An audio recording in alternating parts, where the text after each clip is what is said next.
अभी अभी जो आपने तस्वीरें देखी, इन तस्वीरों में आपने देखा कि पुलिस अधिकारी जो हैं वो पुलिस के जवानों को, कर्मचारियों को कुछ दिशा निर्देश दे रहे हैं।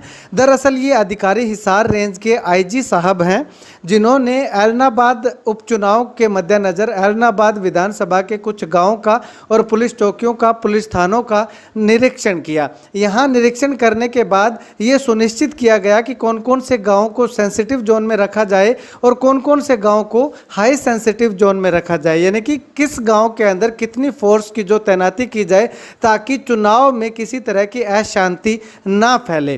तो ऐसे में पूरे एरिया में घूम करके पुलिस अधिकारियों ने एरिया का जायज़ा लिया। और इसके साथ साथ अगर बात करूं तो ऐलनाबाद राजस्थान की सीमा से सटा होने के कारण इंटर स्टेट बॉर्डर पे किस तरह से नाकाबंदी की जानी चाहिए, कहां कहां नाकाबंदी की जानी चाहिए, ये चीज़ भी जो है वो सुनिश्चित की गई। इन तमाम निरीक्षणों के बाद अधिकारियों के साथ एक बैठक भी रखी गई। इस बैठक में इन तमाम मुद्दों पे मंथन किया गया कि आखिर कहां पे कितनी फोर्स की ज़रूरत है। इस संबंध में जब आईजी साहब से पूछा गया कि आज के निरीक्षण का मुख्य औचित्य क्या है, तो उनका साफ तौर पे यही कहना था कि ऐलनाबाद उपचुनाव को बिल्कुल शांतिप्रिय ढंग से करवाने की पुलिस की प्राथमिकता रहेगी और शांतिप्रिय रूप से करवाने के लिए जगहों को निश्चित किया गया कि कहां पे कितनी फोर्स जो है वो तैनात की जानी चाहिए ताकि चुनाव में किसी तरह की कोई हिंसा जो है वो ना देखने को मिले। ऐलनाबाद में उपचुनाव होना है जिसकी 30 अक्टूबर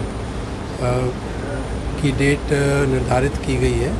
तो उसी संबंध में आज ऐलनाबाद की विजिट थी, कुछ गांवों का दौरा था और जो हमारे सभी संबंधित अधिकारी हैं उनके साथ बातचीत की है, मीटिंग की है। सर आज आपने कुछ नाके भी चेक किए हैं?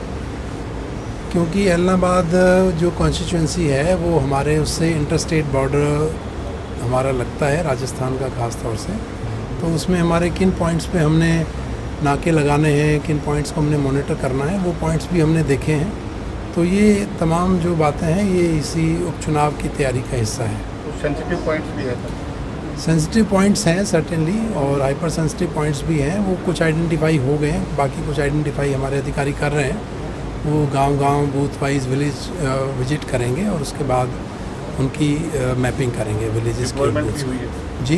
डिप्लॉयमेंट भी हुई है? डिप्लॉयमेंट आपको पता है ऑलरेडी हमारे ऑफिसर्स विजिट कर रहे हैं और हम लोगों ने फ्लैग मार्चेस, रूट मार्चेस कर रहे हैं, तो वो सभी इसका हिस्सा है तैयारी में। अभी जो मीटिंग अभी हुई है मैंने बताया सभी उसी का हिस्सा है। ऑफिसर से फीडबैक लेना, उनको डायरेक्शंस देना कि क्या उन्होंने करना है, किस तरह से चुनाव की तैयारियों में जो असला है उसको जमा करना है, लाइसेंसी असले को, गैर लाइसेंसी असले की रिकवरी करनी है, कोई एनडीपीएस से संबंधित बात है उसकी कार्रवाई करनी है, इंटर स्टेट बॉर्डर जो हमारे हैं उस पर नाके लगाने हैं, किस तरह से चेकिंग का, पेट्रोलिंग का, रूट मार्चेस का, तो सभी तरह के विषय पे हमारी बातचीत हुई है।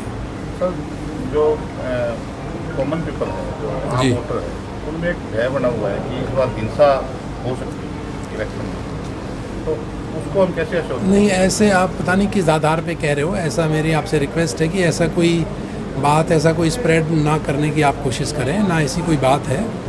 शांतिपूर्वक होगा चुनाव, बिल्कुल बहुत अच्छी तैयारी हमारी है और भी कुछ समय हम तैयारी करेंगे। सफिशिएंट पुलिस फोर्स यहाँ पे है और भी पुलिस फोर्स यहाँ पे आएगी, रिक्वेस्ट हमने की हुई है।